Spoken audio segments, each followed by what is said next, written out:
Roger Abbott is a research associate at the Faraday Institute. He's got a background in practical theology of disaster response and runs a consultancy in pastoral care of trauma.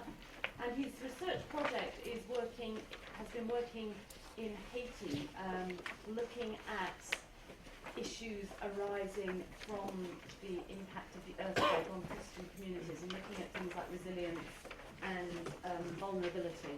I think he's going to tell us a little bit about that and also talk more broadly about some of the theological and pastoral issues that have arisen. Thanks, Roger. Thank you. Good morning.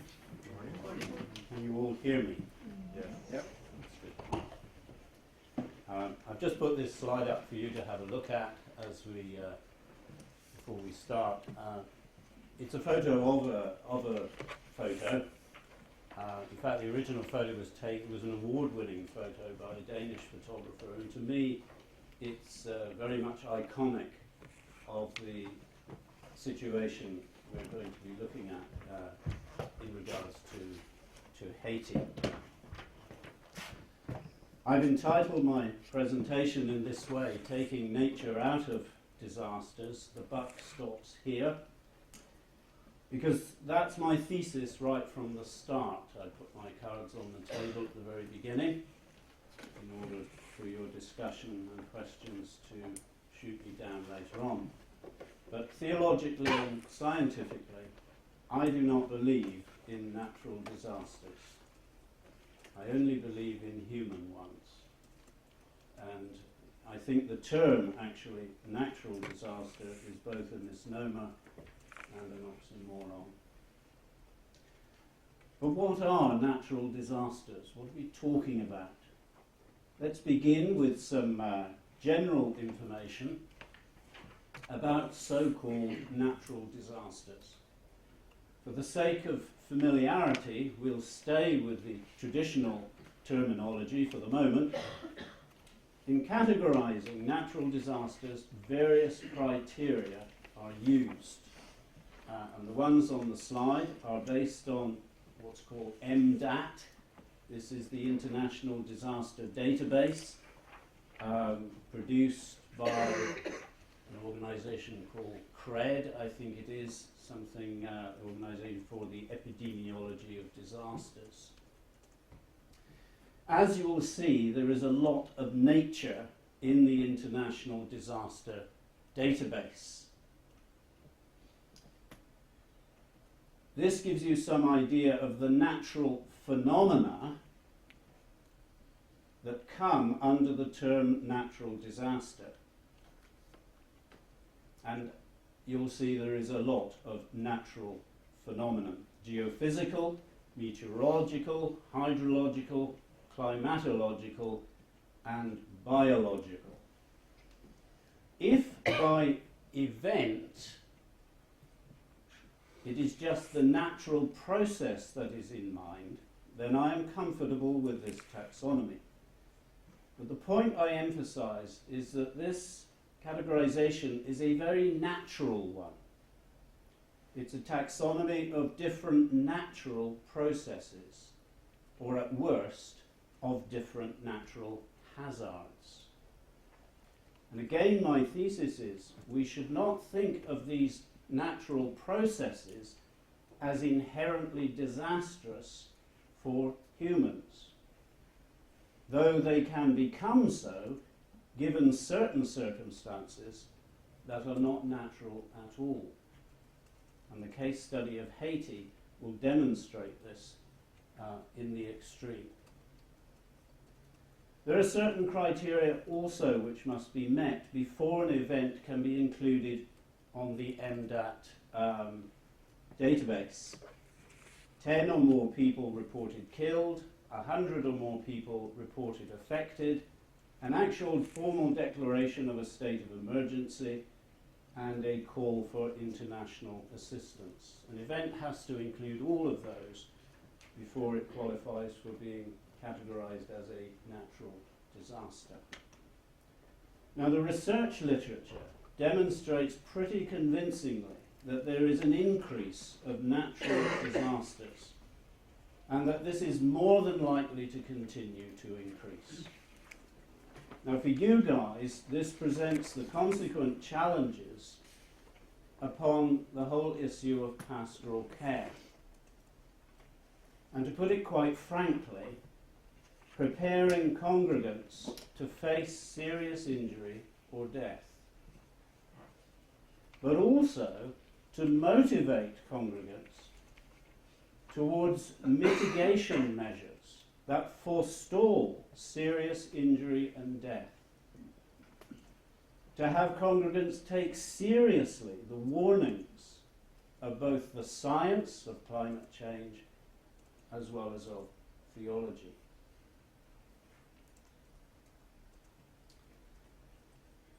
This slide shows the numbers of disaster events between 1950 and 2011. And there you will see the ups and downs of various events, but also you will see the upward trend from 1950 onwards. You'll see that the meteorological events recorded in green and the hydrological catastrophes recorded in blue figure pretty well evenly balanced. Some of these, of course, now seem to be becoming a little more nearer to home, as we've experienced in the events over recent weeks in the UK. The graph also demonstrates a tendency for clustering, for instance, around the 1990s, which is interesting for me because when I did my PhD in disaster response in the UK, it was the 1980s, in fact, that was the so-called decade of disasters as far as the UK is concerned. But then all of those were technological disasters. Here it is very much in the 1990s, the mid-1990s, that we find a clustering. But even so, the trend is always upwards. And the point is, this increase in hazardous events is not simply natural. It has causes rooted in human activities or lack of human activity. Natural disasters are also hugely expensive affairs, either in terms of the human cost or the financial cost, or both. Such disasters can deplete the economy of an affected nation hugely, thus severely diminishing resources and programs for development and living conditions within that country. But they also can have a deleterious effect on human morale, so that emotional and intellectual enthusiasm for exploring and implementing mitigation measures is also depleted. We must not confuse financial losses with lives lost, because the two don't necessarily correlate. A disaster in a developed country may incur relatively low loss of life, but its economic costs will be huge. In an underdeveloped country like Haiti, the human losses are huge, upwards of 230,000. The financial losses, relative to the developed world, are in fact quite small. So lives lost don't necessarily equate with the financial cost, and sometimes that can have an influence on the way the world responds and becomes concerned about a disaster. I just want you to reflect for a few seconds on these two contrasting comments or interpretative conclusions.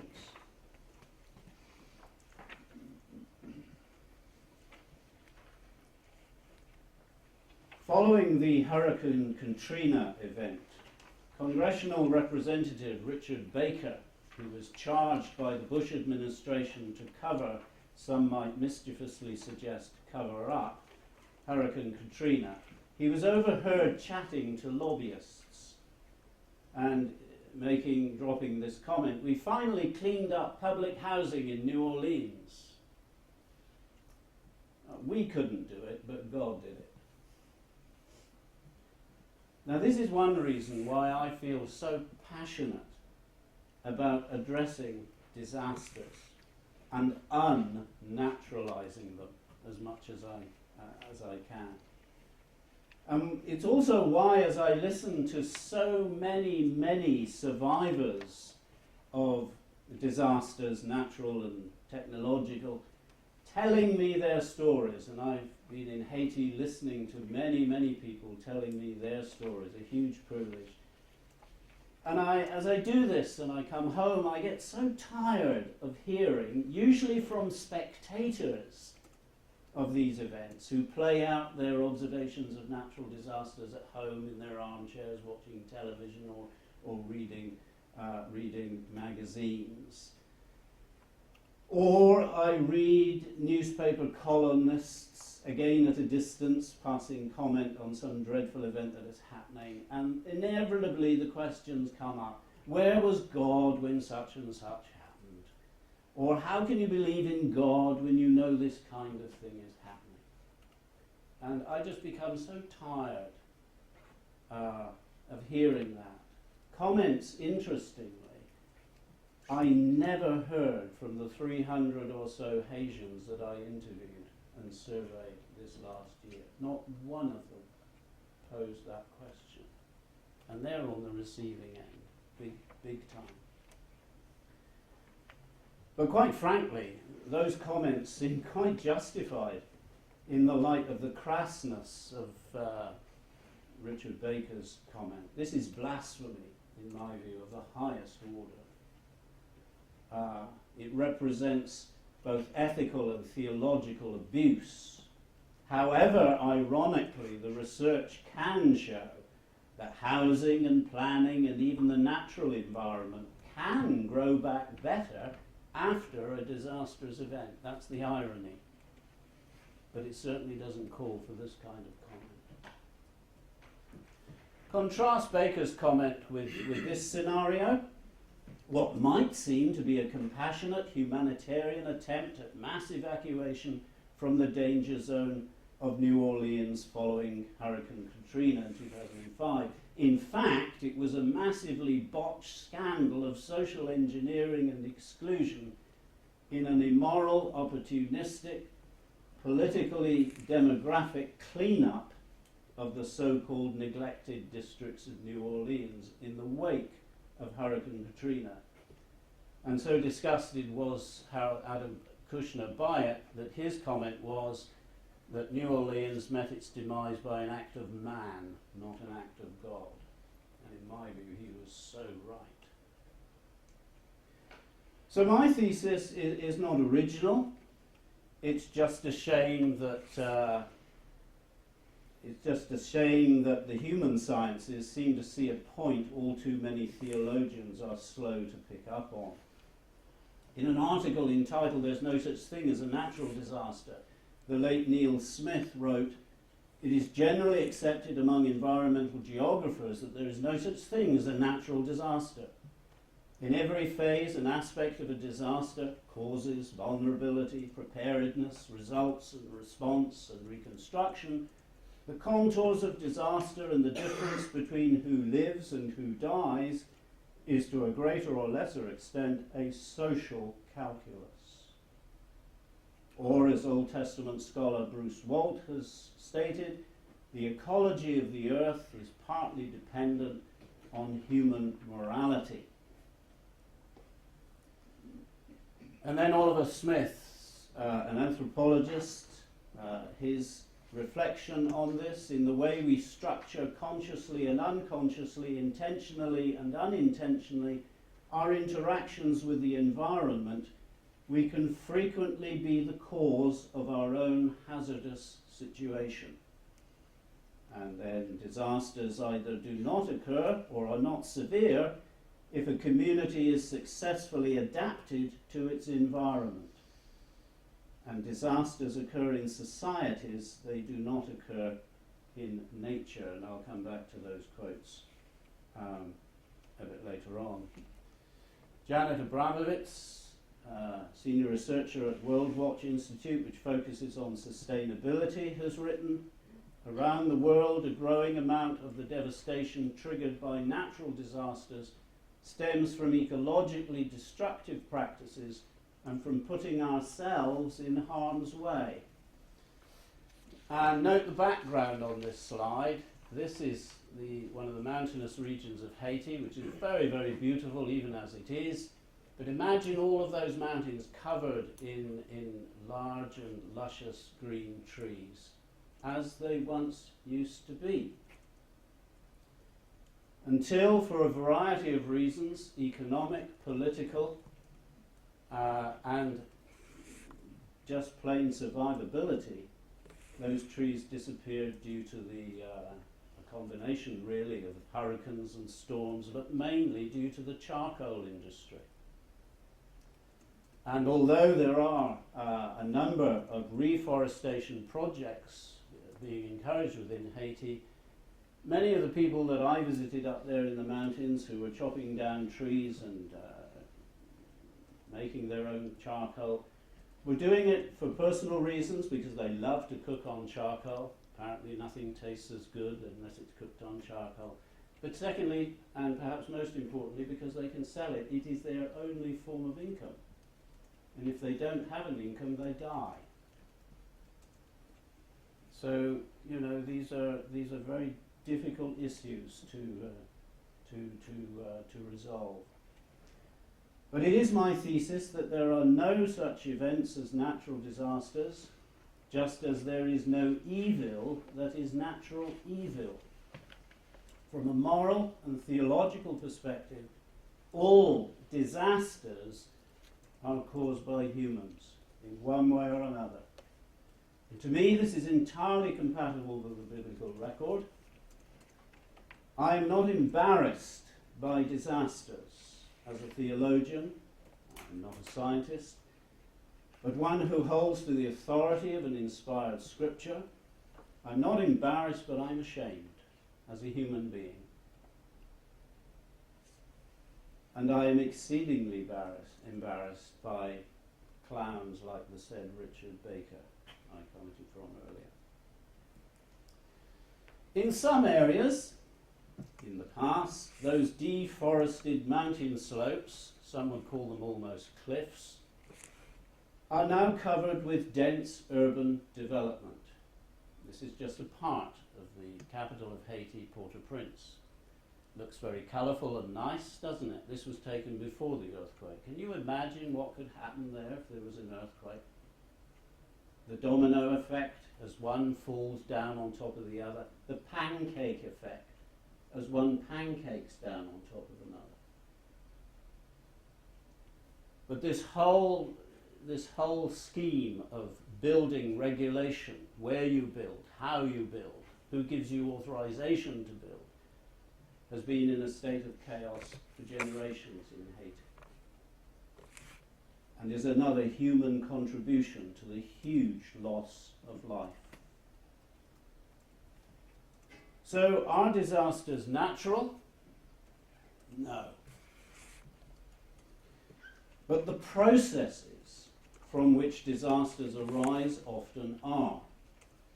From a theological perspective, these processes are ordained, created, and supervised by a sovereign creator God, by Christ, from a Christian perspective, who, to quote Hebrews 1:3, upholds the universe by the word of his power. They only ever turn into disasters by the state and conduct of fallen human beings. Thus, disasters from natural processes are a result of human conduct and status. I'm afraid the buck stops with us.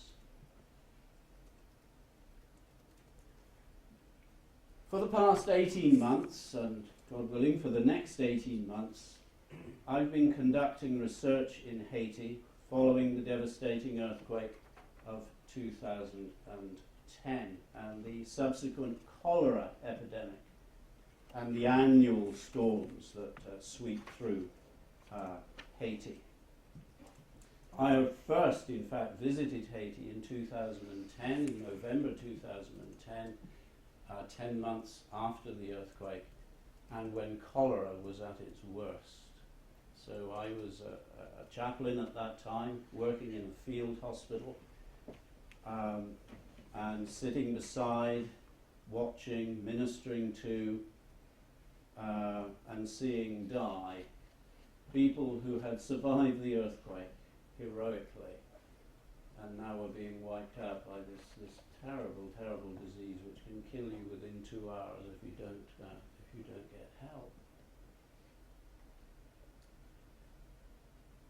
For me, it is always a privilege to speak on Haiti. I love the place in spite of all its mess. I love its people. I've been surprised, however, how many people, intelligent people, don't know where Haiti is. So I'm not going to assume anything here this morning.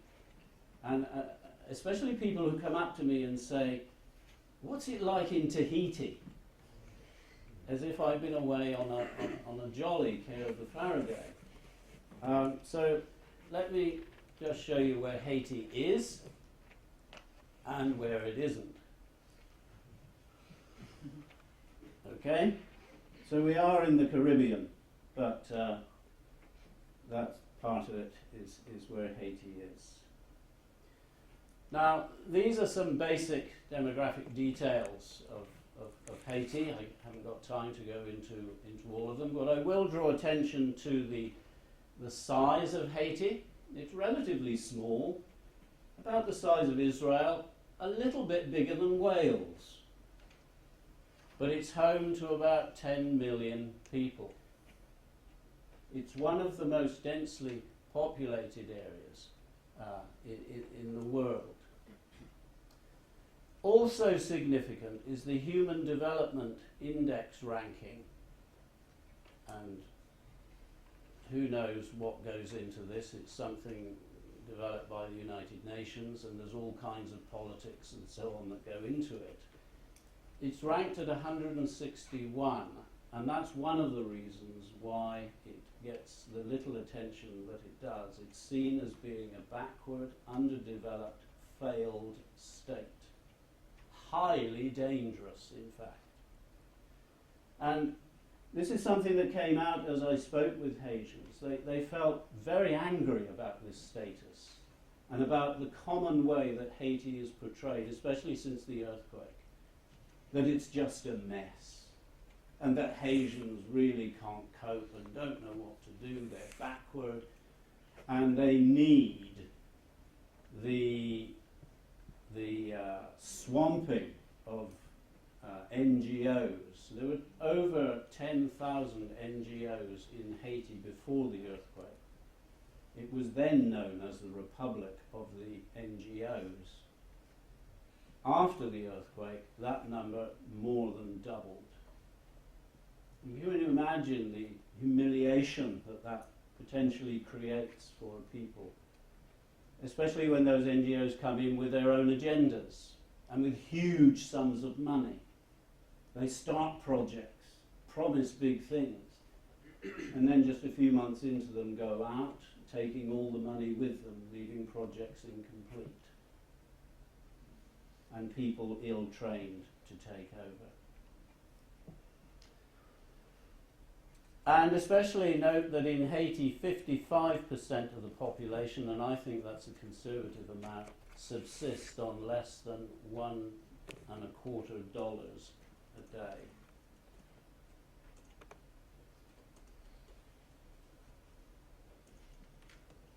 It is very popular to portray Haiti as a very dangerous place. When I first went to Haiti, I had a security briefing as soon as I got there with an American who told me that Haiti was the most dangerous place in the world to live, and even more dangerous as a white NGO, a blanc foreigner.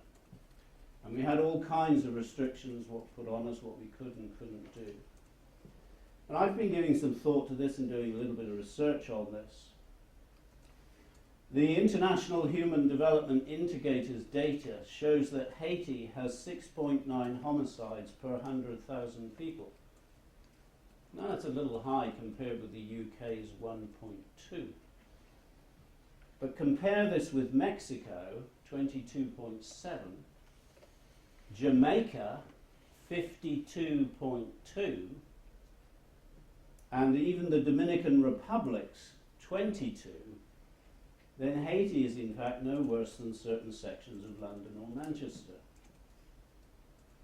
I have never been afraid in Haiti, and I've been to some pretty grim places. This is just a slide showing something of the development within Haiti. It's way below Latin America and the Caribbean in general. It's way below the world. It has, for some time, been above the low human development line, but after the earthquake, or just before the earthquake, and now continuing, it's below the low human development. So development is a problem. It's a big, big problem. And again, there are all sorts of human reasons why that is the case.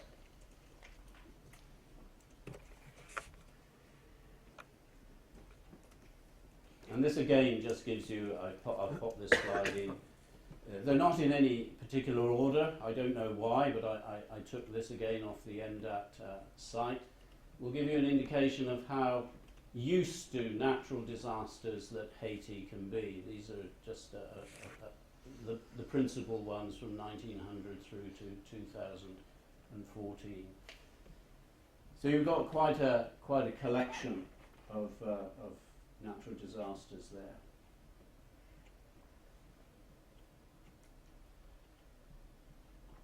To understand the case I'm making, we need to set the event of January the 12th, 2014. In other words, 4 years ago, just over 2 days ago, at 4:50 in the afternoon, it was the 4th anniversary just a couple of days ago. The press hardly gave any attention to it. 230,000 people died in the length of a coffee break. But to understand that, we need to understand the context of Haiti's seismic risk location. It sits centrally between these two major fault lines, and this is the one that we've most in mind, the Enrico Plantain Garden fault for the 2010 earthquake. In fact, Port-au-Prince has been flattened at least 3, if not 4 times during its history.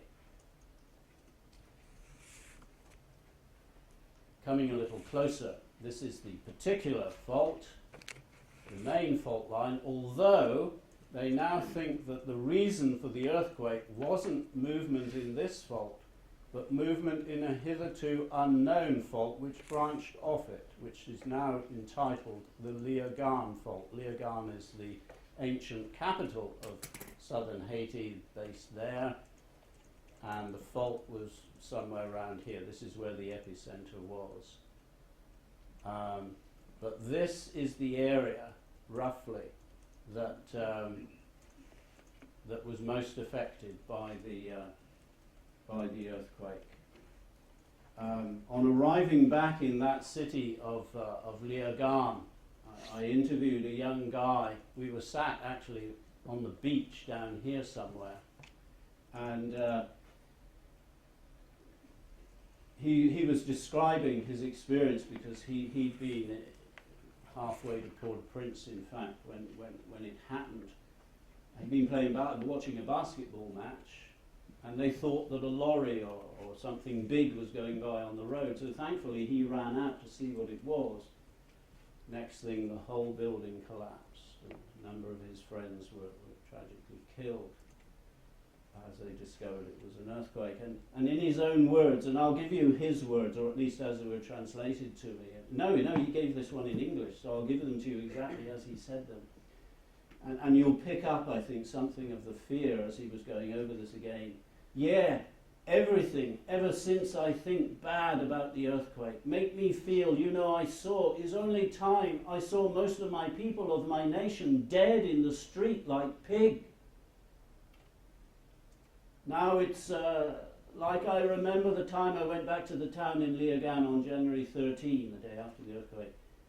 You said, I see, it was like sand. People was like sand on the beach. A lot of people dead, a lot of them. That always make you feel, and his voice just trailed away. The major fault line, in fact, in Haiti is moving something like 7 millimeters a year. So it's quite common to get tremors and some indications, and there were some when I was there. But yeah, such is the history. Although hitherto rare, earthquakes are not a new phenomenon in Haiti. Haiti is susceptible to earthquakes, and as I've said, there are frequent tremors. The science, which cannot predict exactly when an event will take place, is sufficient. Note, the science is sufficient. And Eric Calais, who is based in Purdue and is the UN expert on earthquakes in Haiti, in 2008, note, 2008, had made this indication that the geodetic markers revealed a dangerous strain build-up along Haiti's Enrico Fault, enough to produce a magnitude 7.2 quake. And then, of course, 2 years later, there was a 7.0 quake. And in 2012, the conclusion is the entire Enrico fault system appears to be seismically active. Haiti and Dominican Republic should prepare for future devastating earthquakes.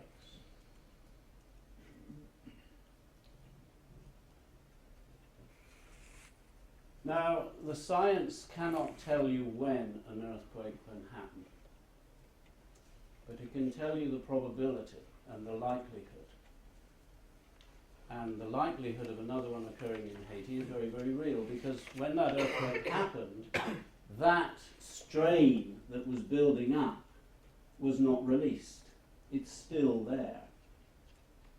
So either one day it will give way in a massive jolt, in which case the consequences stand to be absolutely horrendous, or it will give way in a series of very small minor ones.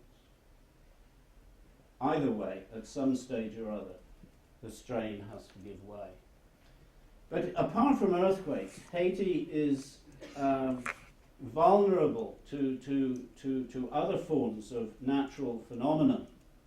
There are the geophysical risks, but there are also meteorological risks. Every year there are tropical storms, and sometimes there are very real strong category hurricanes.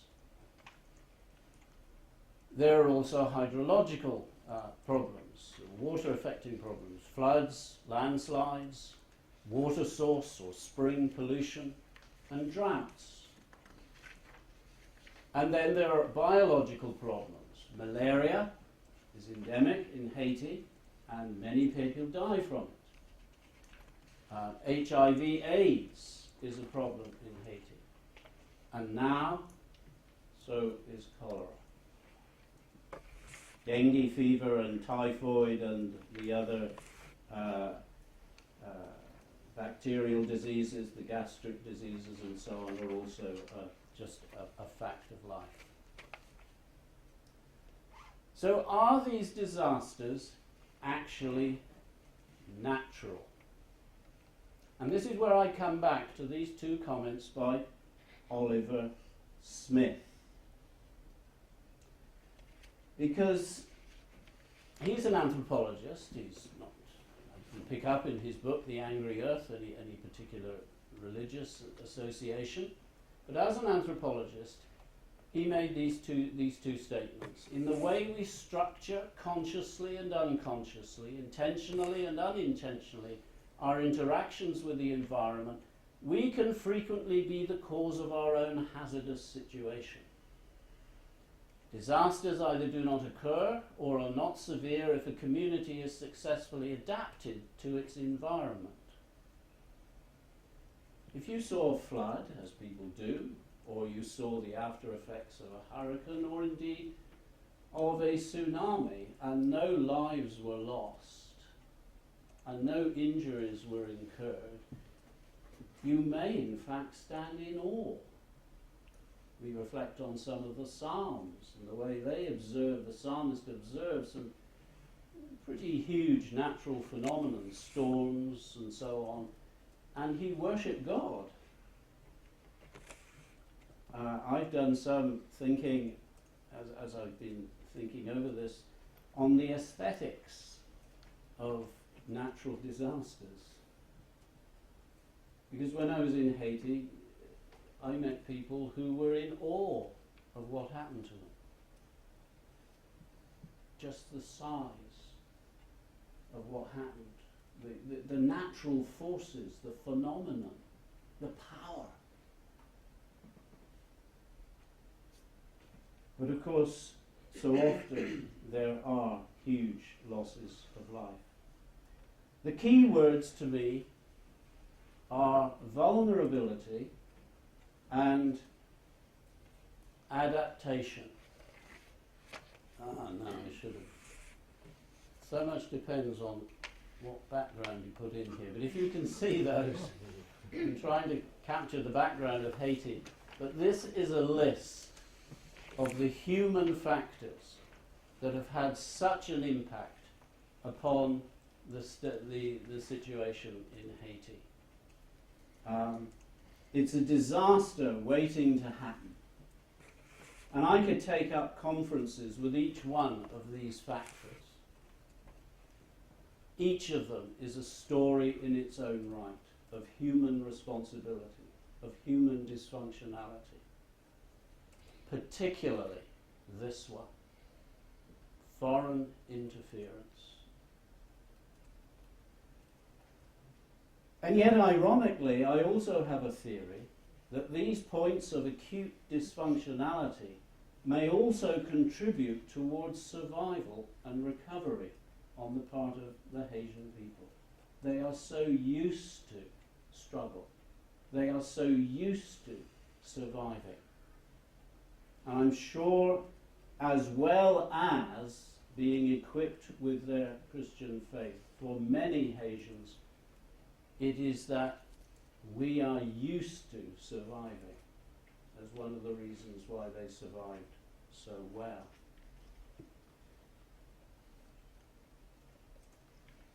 So you may want to come back to that in when you break up into your groups. I'll happily leave it up there.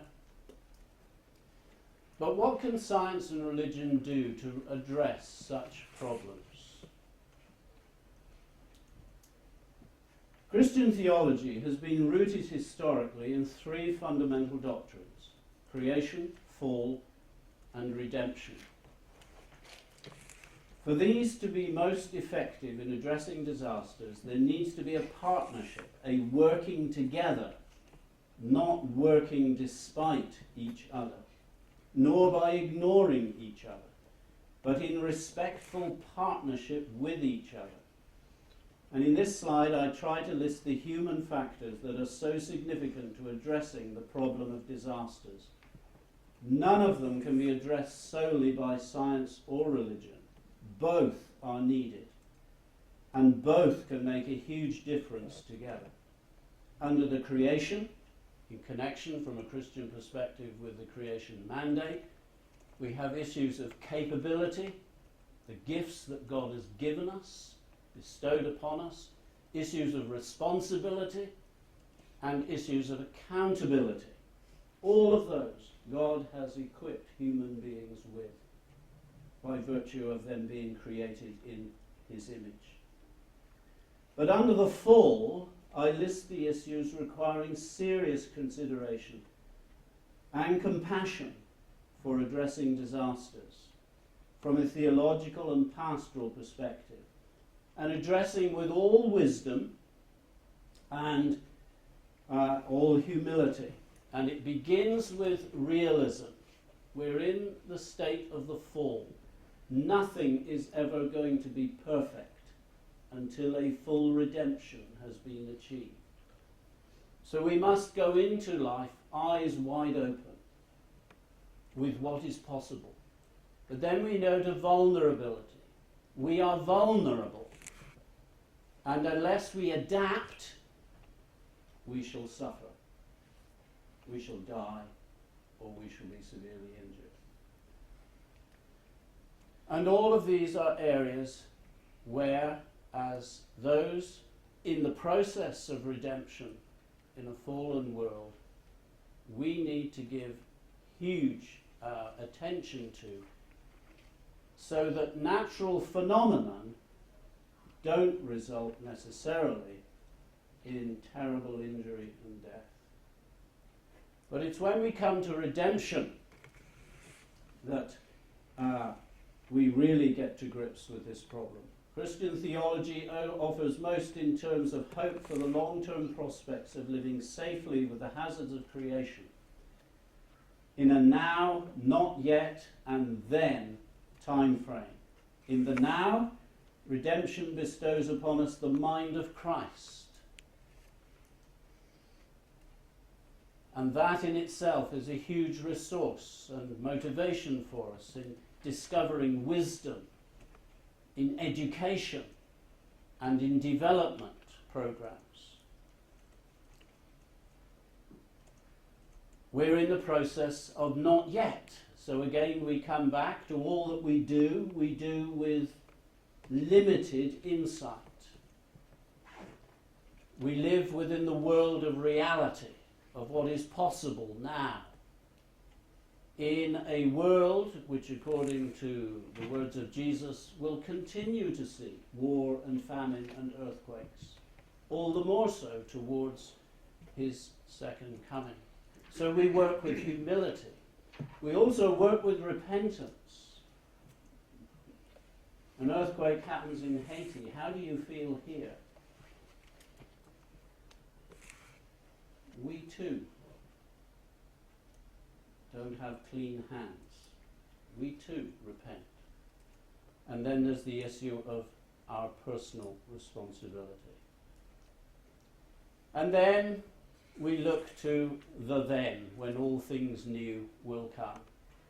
When, yes, we shall have to give account, because we shall all give account of deeds done in the body, whether good or bad.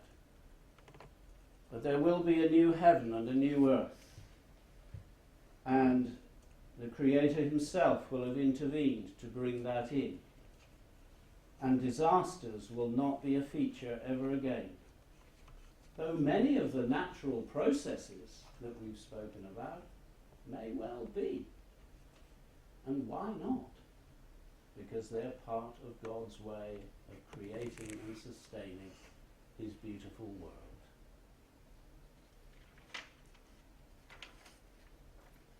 That is the iron market in Haiti. That photograph we began with, where it was tottering at a dangerous angle, as it is there in the background, that was rebuilt. People say, what's happening in Haiti? Nothing's happening in Haiti. Don't you believe it? There's a huge amount happening in Haiti.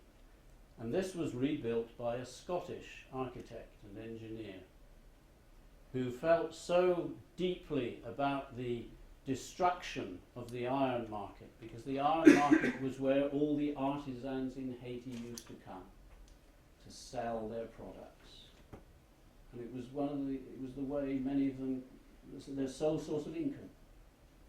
So he insisted he would rebuild it, and so he did, and I had the pleasure of walking around that in early last year. And I have never seen a market in the UK that comes anywhere near to that. You can buy anything. So thank you for listening.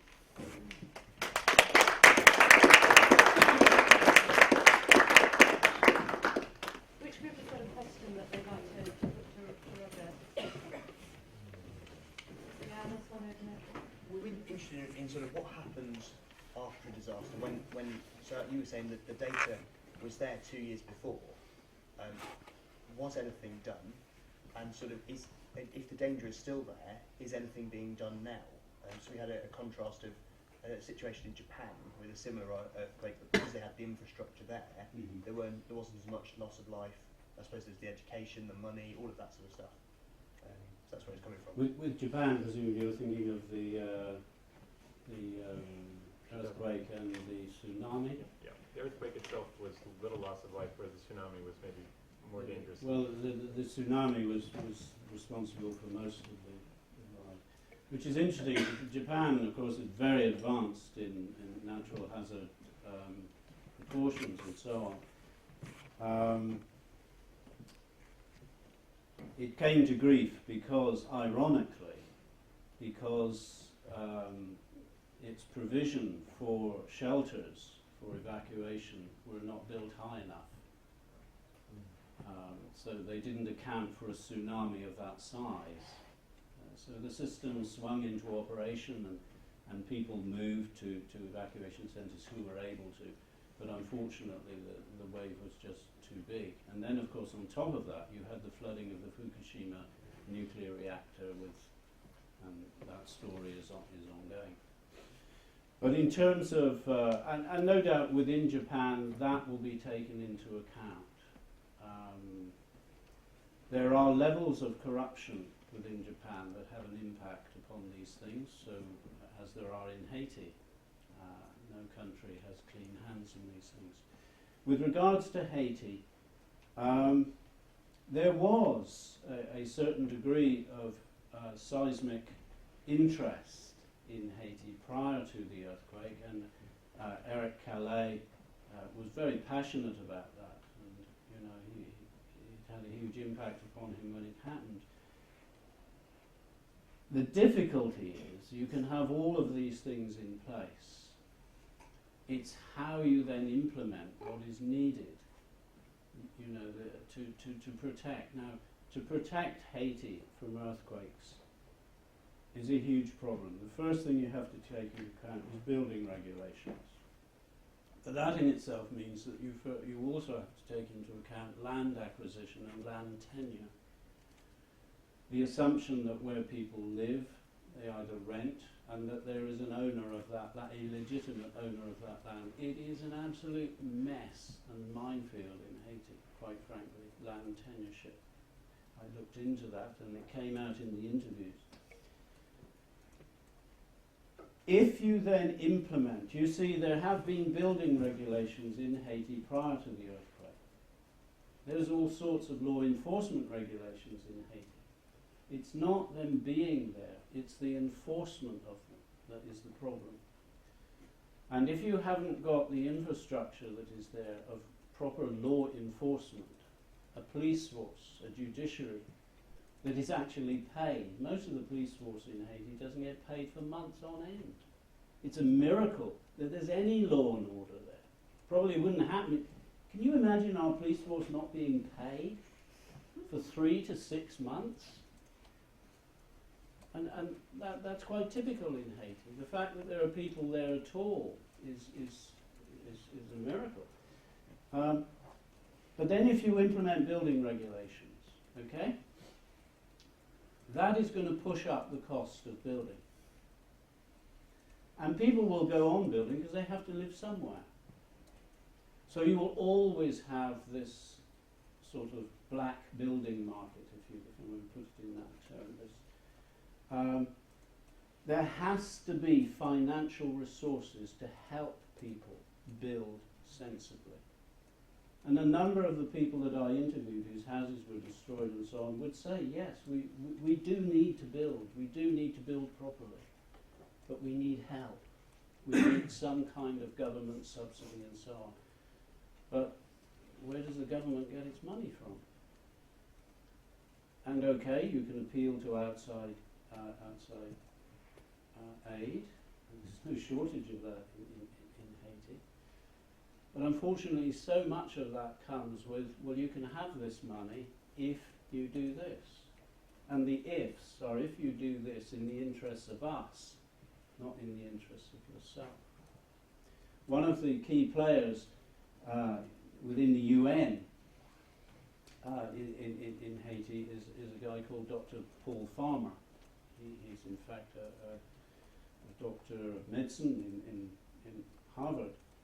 And he married a Haitian, and he's written a lot on Haiti, and he's very passionate about it, and is never short of criticizing his own nation for the impact it has had, unfortunately, on the development of Haiti. It's a problem. But the earthquake having happened, people are now more up for it, if you like. Okay, another group. I can tell you spent your time thinking up hard questions. Okay, so Yes, thank you for the presentation. I appreciate that what you said on that a lot of your questions that are natural disasters, really natural, and population where people are building houses, etc. What play has an aspect on that. But there are also reports of it's a prehistoric times, 100,000 years ago, that there were natural disasters then. And I don't think the earth was as populated, and I think the forests were there and everything. So how do you relate that? I mean, the dinosaurs are supposed to be extinct because of a natural disaster or a meteor. Well, it depends if you call that a disaster. A natural event, like an earthquake, is not necessarily a disaster. It's one way that our planet is moulded. I mean, we go out, don't we, into the mountains, into that kind of thing, and we look at the mountains. Wow, our breath is taken away by the scenery of the National Geographic, and you know, our breath is taken away with these. How do they get there? How do these mountains get there? How do these valleys get there? This is all a result of seismic and volcanic movements. So these things in and of, and this is my point, these things in and of themselves are not disastrous. They are natural events. They are God-ordained, creative events. Even if you go down to those, when I go to Haiti, as I'm doing in a few weeks' time, I've got to start taking my malarial prophylaxis. Right? It's horrible stuff. But the doctor says to me, okay, you weigh it up. You enjoy not taking it, or you enjoy having malaria? And I think, and they love me. The mosquitoes love me. They feed off me. Oh, the Englishman's coming back.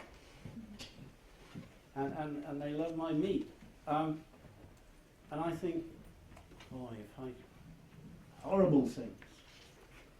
But if you go down below the mosquitoes into the parasites that they plop inside you when they suck your blood, there's a purpose even in the parasites, the viruses, the bacteria. They're there for a purpose. The fact that they can cause such horrible damage, that's another theological question. But in and of themselves, they do not have to be a disaster. Will there be bacteria in the new heaven and the new earth? There will be. Will there be viruses? There may well be. But they won't be causing the damage that they cause to you and me at the present time. So these things are not necessarily a disaster.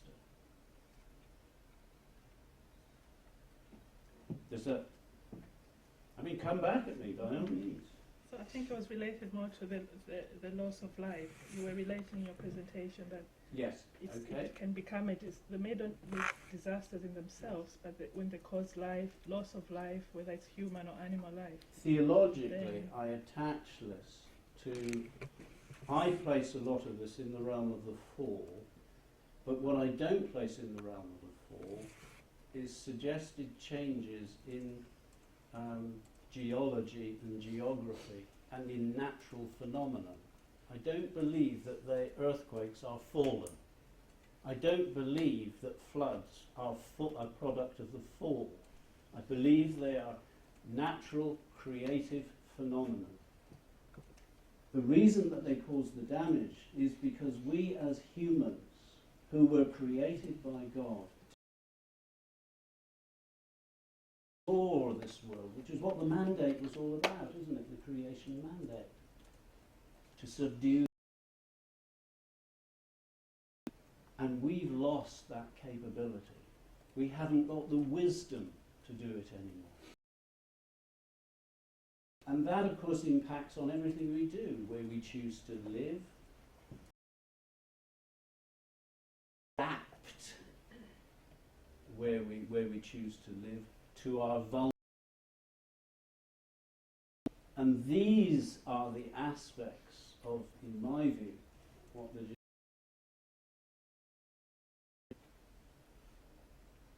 and that's why I said in the presentation, as long as we're living in the not yet, the now but the not yet, we have to live within the bounds of reality. There will be earthquakes, and as a result of earthquakes, people will die. But there's so much we could do so that so many don't have to die in those things. Building on that, we sort of discussed around the idea that there is so much that we could do. Struggle with the fact that maybe there's too much that we could do to know what to do. And also the poverty of our response as an individual compared to the impact that might make. And so we sort of agreed on the idea that if millions or billions of people made a unified response to subduing the earth or looking after creation, that would have a big impact. But our reality is that we're in a group of 6 here discussing what we can do, or a church of 50 to 100 discussing what we could do. What 1, 2 or 3 things do you think small groups of people should decide to do to help, in your example, in Haiti? Well, if I can comment on that first globally, because this is a global issue, which is why I say we're all in this. No hands are clean. And part of our problem as Westerners is that we tend to look very Western. We don't have a global view. We don't have a big view of what's going on, and that's part of the problem. And that's a cultural thing. We've got to come to terms with that, because globalism is now a very real phenomenon of life. Okay, and the young generation is more into that because of the World Wide Web and global knowledge and so on. So, why did an earthquake happen in Haiti? Why are those mountains bare with forests? And so what's that got to do with me? Well, one of the reasons for the problems in Haiti is globalization. The impact on world markets, on world economy. I was looking at a paper while you were discussing there, which looks at the whole economics of disaster and studies a key study that's been done in that. And we're all in that because we all invest, we have money, bits and bobs, debts or whatever with banking, and there is a global market, and that has huge impact on the resources of underdeveloped countries to develop. So it's a mindset, first of all, that we have to stop thinking about ourselves. As Christians, what if Jesus' disciples sat down and said, well, there's only 12 of us here. What are we going to do with the world? Well, look what they did with the world. And in that sense, if God is for us, who can be against us? So from a Christian perspective, you have to think big and you have to work big. In terms of what you can actually do, from a practical point of view, again, I think you have to begin, and doing this research has been a huge challenge to me. Going and, sitting cheek by jowl with these people and seeing their conditions and so on. And then studying the whole thing of disasters, the way I live, the level at which I choose to live, the level at which I choose to give away and share what I have. As the report I was reading on economics said, it's not the fact that people go hungry because there isn't enough food. People go hungry because they haven't got the food. So there's this whole thing of changing the culture in which we live. My wife and I went to see Mandela, the film, Long Walk to Freedom. And as someone who's lived through all that era of Mandela in prison, before he went to prison and so on and so forth, as I watched that, and they showed you clips of the Free Mandela movement that was going on and so on now, and I thought, yeah, I can remember that going on, but I wasn't particularly interested when it was going on. And they were mainly students, radical left-wing students and so on. And they got a whole lot of bad press at the time. But if it weren't for them out there doing that kind of thing, then there could have been a totally different outcome. So how radically are we prepared to think and act on our thinking, albeit within the parameters of a peaceful, a pacifying approach to life? You may have noticed I put up Aristide, President Aristide, who became president on 2 very brief occasions. And one of the reasons was that Haiti had gone through a whole series of corrupt presidents and military occupations and foreign occupations. And the thing about Aristide was he was a Roman Catholic priest, but he was also into liberation theology. Now, I think there are aspects of liberation theology that is decidedly dodgy. Its attachment, or at least its former attachment to Marxism, I think, is decidedly dodgy. But there are aspects of liberation theology which are very, very valid. So we take these on board as we think about these contexts. And how does that help me think? It's interesting, I was in London having a session with a Canadian scholar this past week who's also doing work in Haiti for a university in Canada. And she was reflecting on Aristide because the Americans moved him out. The Americans hated Aristide because of his left-wing attachments. And they shipped him out pretty quick when he got re-elected. And she said they did something to Aristide because when he came back, he was never the same. He too was corrupt and violent. And he was a changed man, and he just failed then as a president. Something happened to him.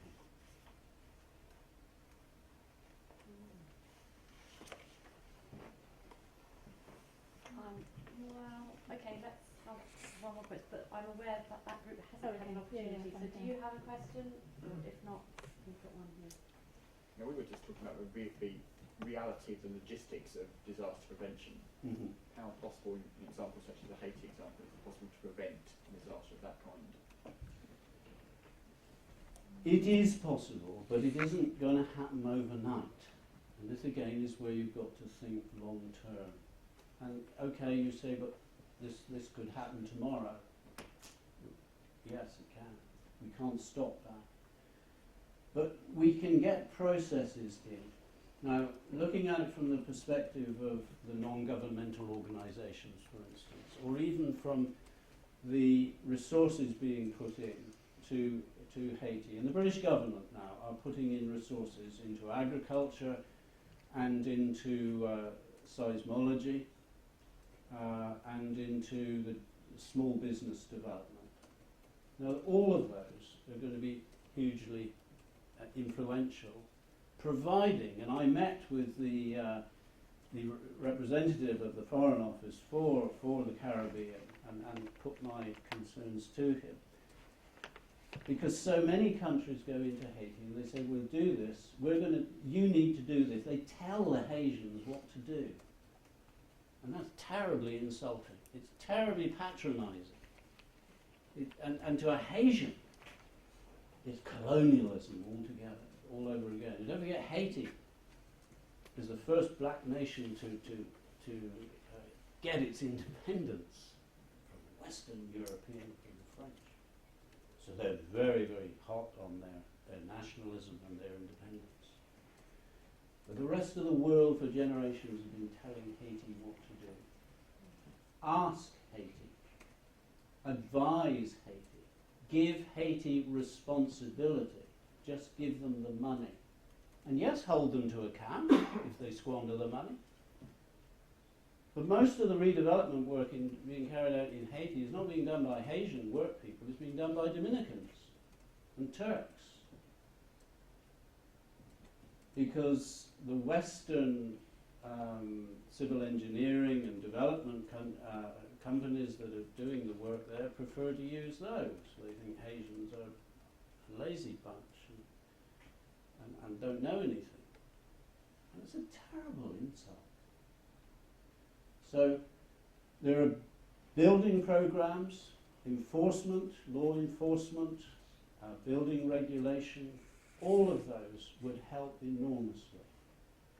Haiti has one of the most ugliest slums, a place called Cité Soleil in Port-au-Prince, and I've been there and talked to Christians in there, churches in there.